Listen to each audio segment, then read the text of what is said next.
মাননীয় বিরোধী দলের নেতা। ধন্যবাদ মাননীয় স্পিকার।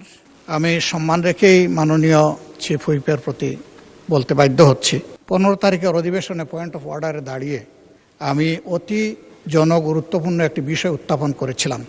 মাননীয় স্পিকার আমাকে পরামর্শ দিয়েছিলেন যথাযথভাবে নোটিশটি সাবমিট করার জন্য, তা আমরা করেছি।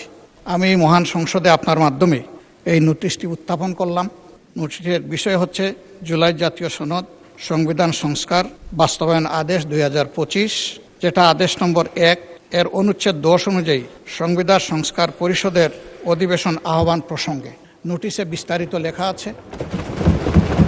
এই বিষয়টি আলোচনার জন্য উত্থাপিত হলো, আপনি আলোচনার জন্য মঞ্জুর করবেন। ধন্যবাদ মাননীয় স্পিকার। গরমে আরাম নিয়ে হবে না হাহুতাশ, ঘুরলে পরে ওয়ালটন ফ্যান বাতাস আর বাতাস। মাননীয় চিফ হুইপ। মাননীয় বিরোধী দলীয় নেতাকে অসংখ্য ধন্যবাদ।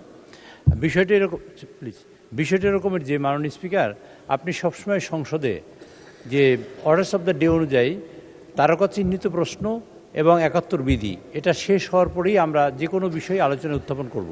এটা মাননীয় বিরোধী দলীয় নেতা যে বিষয়ে উত্থাপন করেছেন, আপনি 71 বিধি শেষ করার পরে যদি আপনি চান, ইনশাআল্লাহ তাকে সময় দিতে পারেন এবং আমরা এই বিষয়ে আলোচনা করতে পারি। ধন্যবাদ মাননীয় স্পিকার। মাননীয় বিরোধী দলের নেতা। দুঃখিত মাননীয় স্পিকার, সেদিন জনাব স্পিকার বলেছিলেন যে আলোচ্য এই ধরনের কোনো বিষয় থাকলে এটা কেবল প্রশ্নোত্তরের পরেই হবে। আমি সেই মোতাবেকই দাঁড়িয়েছি এবং আমি মনে করি এটা আমার অধিকার এবং দায়িত্ব।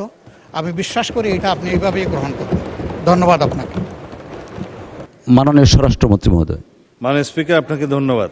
এটা মাননীয় স্পিকারের এখতিয়ার, যদি মাননীয় স্পিকার সময় না দেন আমি বসে পড়তে পারি। মাননীয় মন্ত্রী, আপনি কথা শেষ করুন দয়া করে।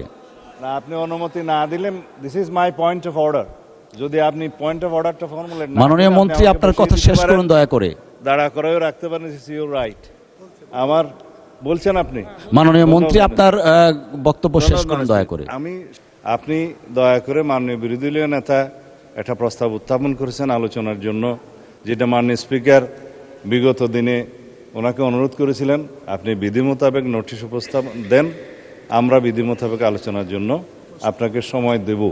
কিন্তু সেটা মাননীয় চিফ হুইপ যেটা বলেছেন যে আমাদের ট্রেডিশন অনুসারে যে প্রশ্নোত্তর পর্ব এবং 71 বিধির পরে এই জাতীয় মুলতবি প্রস্তাবগুলো নিয়ে নোটিশ উত্থাপিত হয়, সেই কথাটাই আপনি মাননীয় বিরোধী দলীয় নেতাকে বলেছেন।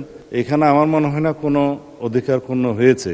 আমার মনে হয় আপনি প্রশ্নোত্তর পর্বের বাকি বিষয়টা যে 71 বিধিতে আপনি আজকে উত্থাপন করার সুযোগ দিবেন কি দিবেন না সেটাও আপনার এখতিয়ার, তবে এটা সংসদ সদস্যদের একটা অধিকার।